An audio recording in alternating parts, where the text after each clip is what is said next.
Jesus. You do the introductions. Hello, everyone. Welcome, welcome. It's Nico and Max Cat for another late evening chat. And tonight,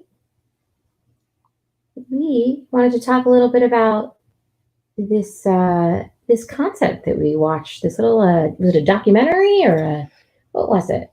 Yeah, we watched a YouTube documentary. There's a lot of them on a subject that's been of interest to both of us for quite a while, which is the Japanese Hikikomori, the folks that are trapped inside that stop engaging with society and end up becoming very fearful, agoraphobic, and possibly may live with their parents for 10 to 80 years.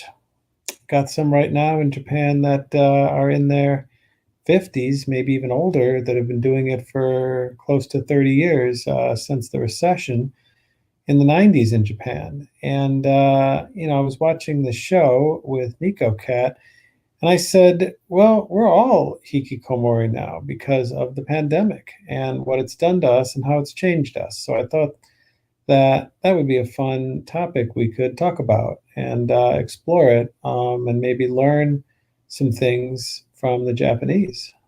And I think it's really interesting because in Japan, this is such a widespread phenomenon that they developed this word for it, and it's more than just these people that are never launched and moved out of their parents' house, but they literally like don't even leave their bedroom. Like they live in one room and they don't engage or interact with the world or society like at all. It's the strangest thing. And then that one guy even talked about how it literally felt like like a death.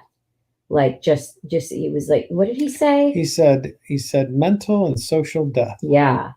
Like you just don't exist in the world anymore. And it's very much unique to Japan, but and it's interesting to think that this year in 2020, I mean, we're all living that life a little bit. I mean, not to the extent that some of these people are, but we're all kind of isolated from each other and stuck inside our homes. Exactly. And I think it's really fun to explore this concept and look at the lessons from Japan and what happened with them over the last 30 years of having hikikomori and dealing with them and what they found worked and didn't work psychologically. And maybe if some of those lessons can translate to us to help everyone right now. What do you think it is about Japan that created this phenomenon? Well, a lot of people talk about the recession and they talk about you had a lot of kids, and I say kids meaning, high schoolers and college age that were starting to either attend university or just start to make those choices and decisions, or maybe just begin to think about entering the workforce. And then when all that stuff happened, those jobs were no longer really there for them. And that promise of having a career and, working at a company maybe for the rest of your life, I think it really just created a lot of, worry, concern, maybe some cynicism, doubt, other things. And a lot of these folks there, especially males, just kind of dropped out of that, sort of proverbial rat race and just went back to live with their parents. Sort of similar to the phenomenon we have with, millennials, maybe not necessarily right now in 2020, because a lot have went back home, maybe in general, just because of the pandemic. But, it'd be a frequent news topic. You'd see millennials, don't want to do careers, or they tried one, it didn't work out, or they have too much debt, or just got burned out or something, and then they'd be living with their parents, and you'd have these 20, even 30-year-old, kind of failure to launch kids, stuck in mom's basement, which is a proverbial meme that we continue to see and hear about and think about with millennials, even though they tend to have more optimism and in some cases drive than, Gen Xers or maybe even Xennials to an extent.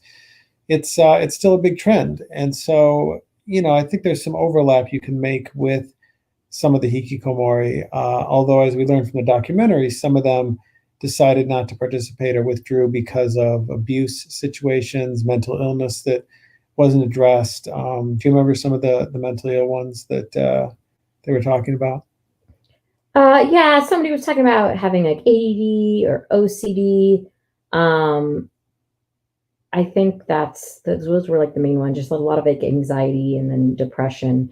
But the other thing about it too that they talked about is there's this other concept called, what was it? Fuku, the kids that didn't want to go to school. I think it's Fukuoka, maybe that was it, or Fuko something close to something. I that. can't remember exactly. It's something with an S. Fukoku something.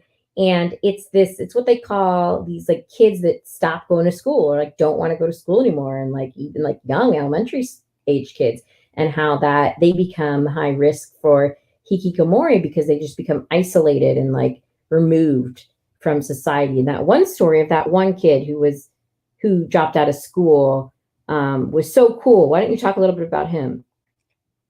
Which one? The one that's trying to save them? Yes. Well, yeah, I mean, he's sort of a kid that his parents, he's from Okinawa, and they allowed him to start a YouTube channel and voice his concerns. And, he just became on this mission to help other kids realize that you can drop out of school and you don't have to conform to every aspect of Japanese society. And there is a place for you. And really, he was a great example of just the need to play and the need to be creative as a kid. And luckily, the YouTube platform worked really well for him. He's got some videos that have 2, 3 million views, and he's become a known, important member there. And he does these videos where he's saying, kids, don't kill yourselves. You can live life. You don't have to go to school. Tell your parents. And he's what, like 6 or He's 8? pretty Or young, yeah. he's very young. So it's kind of amazing to watch that story. But it was the last part of the documentary, just talking about the hope for these people. But some of the other folks we watched, I think it was another Hikikomori documentary. There was one guy who was LGBTQ, and he just decided that there wasn't any way for him to be himself and Mhm. express himself in that society at the time, and so he just withdrew completely. But then, over time, was able to come out both figuratively and literally, and rejoin society. But now works with other hikikomori that are suffering from issues where they can't express themselves or feel they can't express themselves fully, and have withdrawn, and to work with them to be their authentic selves, which was great. Well, I think that really speaks to it's so much more than like socioeconomic issues in Japan. Like there's actually mostly I think has to do with just the cultural values of Japanese and in that country. Can you speak to that a little bit? Like why Japanese culture would create these issues Well, culturally? yeah, it just has to do, well, we've talked about this before, with ideas of being stigmatized for Hmm. having too much of, an ego or too much of a personal viewpoint on something that may not conform to, what your family may want you to do or It's the feel may be collectivist. dishonorable.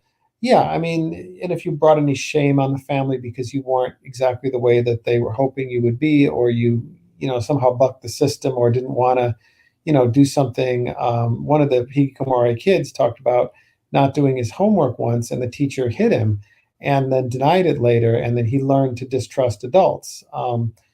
In general, because it just wasn't tolerated that he couldn't be like everyone else. So yeah, we've talked about the sort of collectivism versus individualistic, and examples of both that there and in the U.S., and how that can be a good and a bad thing depending on But because of society. the collective mentality, it really doesn't allow as much for individualism and to kind of and so it sounds like a lot of these people feel so pressured to fit this mold and to be a certain way and to conform. And if you are somebody that's outside of that or doesn't fit that way, it feels like there's no place for you, and it's hopeless. Like there's no life for you in that place, which is really sad. And also there's so much they talk about shame with these families, the shame on the family that and people blaming the parents, and how it becomes a secret, a family secret, and which is the other issue, right? Like they're not getting help. These people are not getting help that they need, and it's all a secret behind these closed doors, behind these walls, where these all these hikikomori, but you would never know.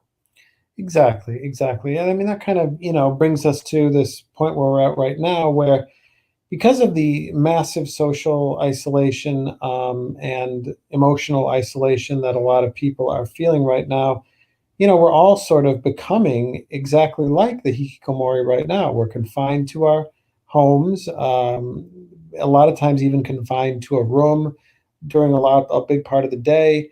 And we're losing all of our connection to each other, to our families, and we're all in danger of becoming this way, and developing agoraphobia and just fear of diseases, all sorts of things. And it's a big thing we have to kind of, I think, talk about and recognize and look at, if we don't start making some changes, hopefully because we can, starting next year, because we're coming up on, what'll it be? It'll have been 9 months of just complete isolation, really, for a lot of people, not for everybody, but for a lot of But at people. least in the US, we are mental health and mental health treatment isn't as stigmatized as it is in a country like Japan, where it's like at least here it's talked about, right? You'll hear people talking about the impact of this pandemic on people's mental health, and like it's something that there's a discourse around it. Yeah, but people It can't get treatment though. I mean, they don't have money well, to afford therapists. Therapists can't work for free to provide the needed care for so many people who are yeah, it's unemployed definitely hard. now. Insurance only covers so much, and not everybody takes Not insurance. everybody has But insurance. we were seeing how in Japan they don't insurance doesn't even cover it. Like that's another No, issue. insurance does not cover mental health in Japan. It's a huge, big problem, and people that need help can't get it for sure. And that's really kind of where, Plus the stigma around mental health too, that you're a yeah, failure if you have an issue that you like might want to talk to someone they about. have a long way to go in terms of the way they approach mental health in that country. It seems like they that has not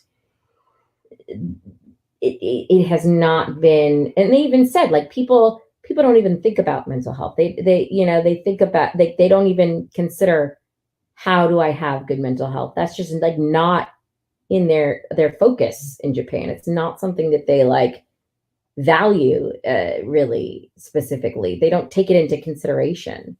And so I think they look at these hikikomoris not as people who have mental health problem and need treatment, but as like there's some sort of like moral failure in them, in the family, which is just even more shaming and really, really sad. Really sad. It made me angry actually listening to it and like hearing some of these families. I'm thinking like, why the fuck wouldn't you do something? It's like it's shocking to see like there are these parents that could be going about their life in the same house as this kid who's basically a prisoner in his room, and just allow it, just let it be. Like what the fuck? As a parent, I would be breaking down the door. Like I need that. You clearly need help. You're not okay. It just made me angry.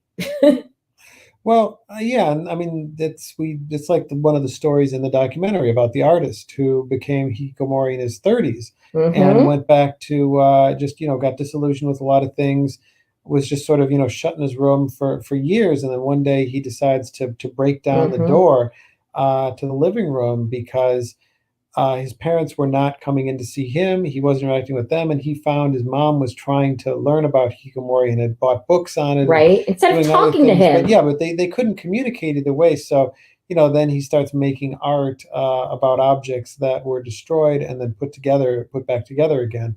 It's very interesting, and he has a really interesting It's story, like people compelling. cannot communicate. They cannot express emotions. It's so it's just it's wow. Like, and I know like there's a lot of families around the world that struggle with that, and even in this country, but to be that like repressed, like I can understand We have why. the opposite problem here, where families are too emotional, and you see in some types of families, some different cultures, people just become explosive with their anger, and lash out. Where in Japan, they just would simply withdraw completely and not speak to you at all. Yeah, and then go, kill themselves eventually. In some cases, That's why in yes. Japan they have, there's a lot of these statistics that show like probably relatively higher suicide rate than a lot of other countries. Yes. Yeah, I think it's one of the highest. Yeah. And it's sad. And there's also a lot of issues in terms of like how that society is going with people aren't really having relationships anymore. I thought that was really interesting, looking at the statistics around that of what, Yes, and there's a big crossover with sort of whether you want to call it yeah, hikikomori yeah. culture or otaku culture or Like people don't know how to connect they anymore. They don't talk have also interpersonal about skills. what is it parasitic kids that are just clinging on to their parents that aren't necessarily hikikomori or otaku, but they're just another issue because they don't want to go out, they don't want the expenses. And yeah, the idea of dating has just become a big problem. The population rate is going down, substantially. Population is declining. One of the worst issues right now, or the worst countries for that. If you consider that a problem, some people would say it's a solution, but But a you know, society can't exist unless, if you believe in overpopulation stuff. But no, I mean it's a problem. It's a huge issue, and then you're going to have this whole generation of elderly in Japan that's going to comprise most of the demographic and all the problems and sort of pros and cons that go along with that. But yeah, I mean, again, we're seeing a similar thing because if you're in pandemic, you're concerned about, viruses and going out and you can't do anything and there's, ordinances and social, structures and things preventing you from doing it, then you're not dating necessarily. You're not having, maybe even any hookups or oh, that's going on. anything. It's still going on. I mean, yes, to a certain extent, but there's plenty of people that are, like I said, overly concerned, Yeah. hypochondriacal, other things, and they just don't do anything. We had some friends of ours that somebody went to the dentist, and the person's wife quarantined for 14 days away from him just because he had went to the dentist for some reason. I mean, this is when testing took 2 or 3 days, and they just took these extreme draconian precautions, even though they were otherwise just living with each other just fine. And that's, I think, just the tip of the iceberg for how some people are approaching things. There's people microwaving newspapers, that were delivered on their front lawn because they're worried about it, and still, lysoling down all the groceries and their fresh fruits and vegetables because they're worried about things. So I mean, to take that and say that people aren't dating right now, or they're possibly losing some skill building or some stuff like that because of this, for sure. I mean, is this going to last 10 years? Hopefully not. Hopefully it's over, soon in 2021. But then, what are the effects psychologically going to be short and long term on everyone? Yeah.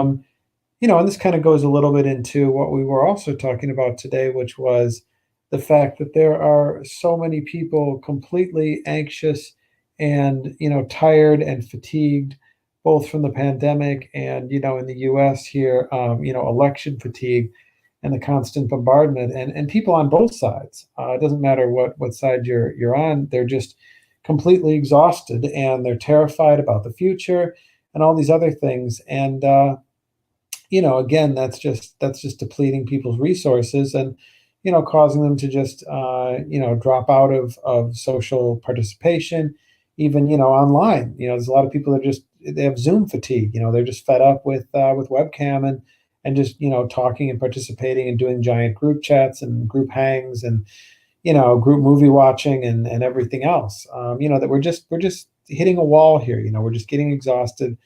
We're getting a huge spike in anxiety and a lot of fatigue, and we just don't know what to do and what kind of treatment we need because no one's really talking about it other than acknowledging the fact that we're all in the same boat. There's not a lot of solutions right now. The problem is that as human beings, as a species, we're wired for connection. Yeah, That we're it's such social an creatures. inherent part of Yes. our survival that anytime you're taking human beings, no matter what culture they're from, and isolating them, whether because of rejection or because of a virus or because of whatever the fuck, that person's going to deteriorate, right? So whether it's because of a coronavirus or because there's something about you that feels different from your peers, I mean, both result in isolation, and that's that you will deteriorate as a person just because that's so central to one of our like needs for survival and to be well. like whether you're an introvert or not, like we all need that. That's just part of who we are as a species. Absolutely. It's one of our core human needs. Is that high on the what is that scale you sometimes talk about? Maslow's hierarchy of needs. Yeah, Yes, that's like exactly.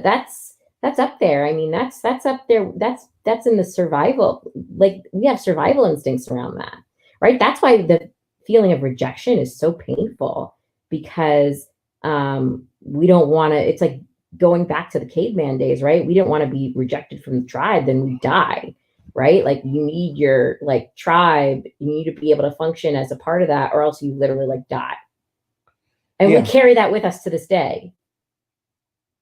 exactly. Exactly.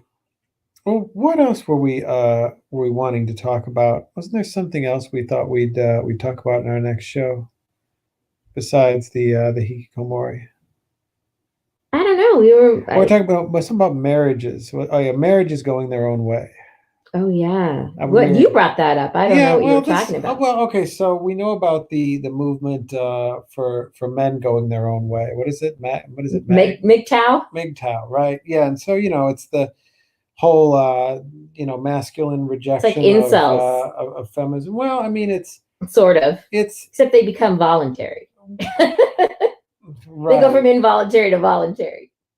right. Well, just the, no, I mean, incels a lot of other stuff, I baggage know. and things attached to it. But this, it's just the rejection of having to participate, They're date a woman certain way. haters.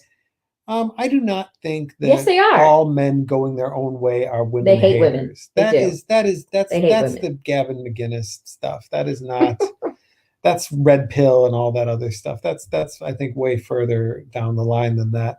There's plenty of communities for that. I mean, the men going their own way is a nice, label to it, but I was thinking that there's a lot of marriages I think that are at the same stress point that men that looked at this as a way to go and as a way to feel like they belong to a tribe without having to conform to all of the dating and life stage stuff that society would tell us that you need to do or should do or anything else. And I think there's, that same kind of thing in married life, especially right now where, it used to be you got married in your 20s, you had children shortly thereafter. And, I have friends that have kids that are, almost 18 right now, which is just crazy because they just, I mean, for me, because they literally graduated high school and got married and started having kids. And I think that, there's a lot of stress right now on people in their 30s, who are married that need to either, well, get it together, time to have those kids and, get that house and that white picket fence and got to move out of that big city where you're never going to own anything Mhm. or, move into that condo and have a baby, in the same room as you are for 10 years and eventually get that house or whatever else you're going to do. And, we were just talking and we thought, well, I mean, we've kind of been doing our whole, what was the, instead of, what did I say? We're going our own way. Yeah, marriages going our own way. Sure. McGow instead of MGTOW. But, It's still MGTOW. well, if I say marriage going our own way, Oh, not because okay. not Right. their own way, but our own way. So McGow, right? And I think that's a thing right now for a lot of couples that are faced with some of these tough decisions. Do I want to have a kid during the pandemic? Is now the right time to put that bun in the oven, even if I can't afford it, or I don't have a high enough paying job, or don't have that house, figured out, and the rest of that groundwork laid. And people are just getting older, and you don't want to be a 40 or 50-year-old dad, or who knows how old, or maybe a 38-year-old mother, or whatever else is possibly coming up for people. And I think that there's definitely a movement out there for people to want to join and work and be around and socialize with other couples that maybe don't feel like they need to do all these things. And I think it does marginalize you to an extent being married if you don't want to do those things. What do you think about that, Nico? Okay. I think it's starting to shift. I think we're starting to get to the point where not only are married couples thinking about, how they want to live and not what's dictated, but also people in general. And there are even some people that are thinking that don't get married or want to. Like, I feel like there is more room to go your own way, married or not. But so I think it just also depends on like the community that you're in, because granted, if you're amongst married people who all have kids, yeah, you're gonna feel marginalized for sure. And also there's the fact that when you have kids versus not having kids, your lives are gonna be very different. When you have little kids, that's the life you lead, the That kid is your life. life, yes. When you don't, your life is it's gonna be about totally different things. So I think in a way it can kind of make it not impossible to connect, but maybe harder. Maybe there's just more differences in your life, I think.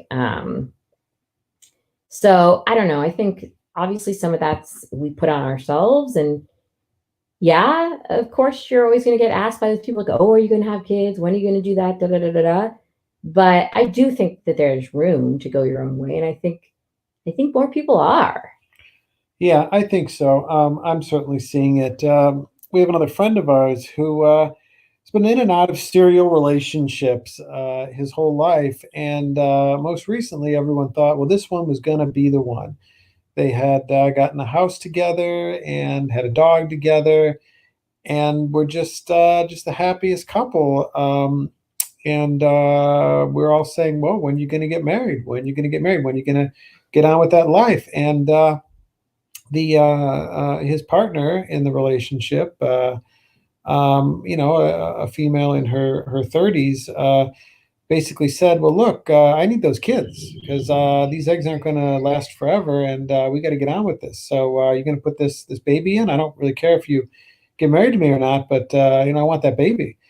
And he just basically dissolved the relationship the next day after being together. What were they together? Like 2, 3 years? I don't know. 4 years? Apparently it was off and on though. They had broken up and gotten back together a few times, but we thought, at least all of us, when they got this house and moved in and did all that stuff. I don't know. It was a big I also deal. knowing him very much could envision that this was a stupid decision and that they were going to have to deal with it at some point down the line. Oh, I told him the same thing. I So said, I "We're got. gonna I have mean, to I deal don't with think this later." I don't think it was. I was not shocked. No, but ultimately, for him, he just cannot seem to I don't make think a he don't decision want that life. on. And well, it's funny because he wants everything about the life except the kids. He wants the relationship. He wants the sort of companionship. He wants the house. He wants the dog. Just doesn't want those rugrats. I get it. That's. And it's kind of tough. I mean, you'd think that they would have talked about that, or maybe he thought that he was going to wear himself down around that point. But when push came to shove, nope, had to go out Some the women door. think that they can just eventually convince that man that they're going to want to have that baby, and those women are dumb. Why don't you speak to that and go and elaborate a little bit on why that doesn't work? Because many people think that they're going to be a fixer, or Yeah. they're going to change somebody, and why don't you talk about that? When somebody tells you who you are, you listen. When you're going into a relationship with somebody, if you know what the hell you want, if you're looking for wanting to have that commitment, wanting to have a family, wanting to get married, wanting to have that life, and in this specific example, they've known each other and been friends for years.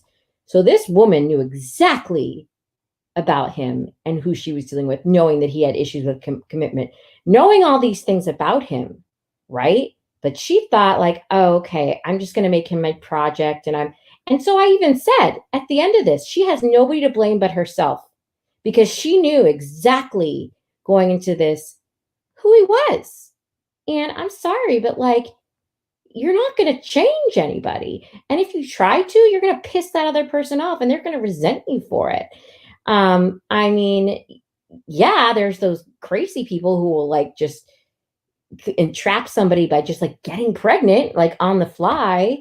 But is that really how you want to have your family? And like, okay, so then maybe somebody's there because they just, well, fuck, now I got to do this. But like, that's what you want?